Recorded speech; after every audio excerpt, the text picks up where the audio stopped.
गुफा में खजाना। एक बार की बात है, नरेश नामक एक किसान था जो पहाड़ के तलहटी में एक छोटे से गांव में रहता था।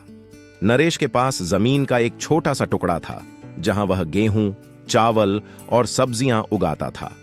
एक दिन खेत जोतते समय उसे मिट्टी में दबा हुआ एक नक्शा मिला। नक्शे में पास के पहाड़ में दबे खजाने का स्थान दिखाया गया था।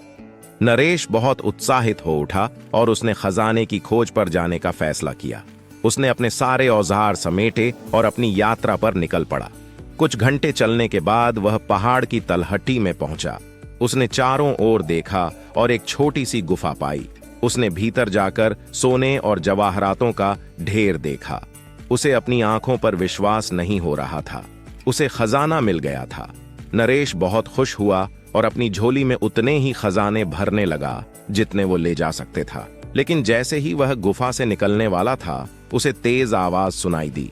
उसने मुड़कर देखा तो एक बड़ा डरावना राक्षस उसकी ओर आ रहा था। राक्षस गुस्से में था कि कोई उसका खजाना लेने आया है। नरेश डर गया और समझ नहीं पा रहा था कि क्या करे। लेकिन तभी उसे एक तरकीब सूझी। उसने अपनी झोली से एक मुट्ठी चावल निकाले और राक्षस के चरणों में फेंक दिए। राक्षस रुक गया और एक एक करके चावल के दाने उठाने लगा। नरेश को गुफा से निकलने का मौका मिल गया। वह जितनी तेजी से भाग सकता था भागा और तब तक नहीं रुका जब तक वह अपने गांव नहीं पहुंच गया।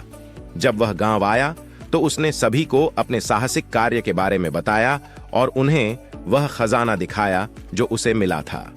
नरेश के लिए सभी चकित और प्रसन्न थे। उस दिन से नरेश को एक बहादुर खजाना शिकारी के रूप में जाना जाने लगा, जिसने एक राक्षस को मात दी।